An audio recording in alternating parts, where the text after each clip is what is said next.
Olivier Sichel, bonjour. Bonjour. On a présenté les résultats de la consultation de la parole aux Bretons. Qu'est-ce que vous avez tiré comme enseignement de cette consultation? D'abord, un très fort succès de participation. On est à plus de 54 000 Bretons qui sont exprimés sur la plateforme. C'est le double de ce qu'on attendait. Ça veut dire que quand on leur donne la parole, les Bretons s'expriment. Et ensuite, ce qui est vraiment intéressant, c'est les thèmes qui font consensus.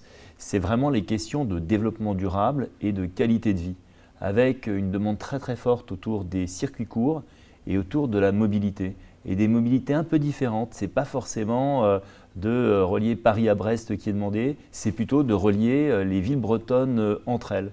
Et puis c'est le soutien aux agriculteurs. Les Bretons sont très attachés à leurs agriculteurs. C'est ça qui ressort de cette consultation. Est-ce qu'il y a un élément qui vous a surpris?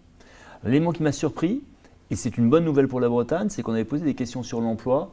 Et ce n'est plus tellement la préoccupation. Il faut dire que l'économie va de mieux en mieux en Bretagne, que dans des métropoles comme Rennes, on est même en recherche de travailleurs parce qu'on n'arrive pas à pouvoir les postes.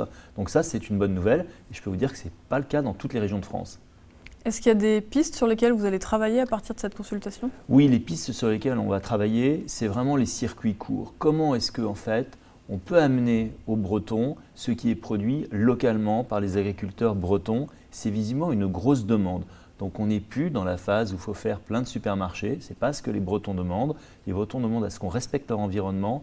Ils demandent à manger sain et à organiser des circuits très simples sur lesquels ce qui est produit localement peut être consommé localement. Et alors concrètement, quel peut être votre rôle, vous, sur cette question-là? Alors nous mettons en place des outils de financement. Nous sommes une banque au service des territoires. Donc on va travailler avec les élus, avec la région. Vous savez que c'est la région qui a aidé à cette consultation, mais aussi avec les maires, avec les présidents d'intercommunalités, pour financer ce qui va permettre à ces projets d'émerger. Ça peut être de l'ingénierie, on se met autour de la table, on regarde comment ces circuits courts fonctionnent. Ça peut être parfois des entrepôts, on va peut-être avoir besoin de stocker les produits. Ça peut être des systèmes pour les rendre viables, comme ce qu'on a fait déjà plusieurs fois pour la région Bretagne.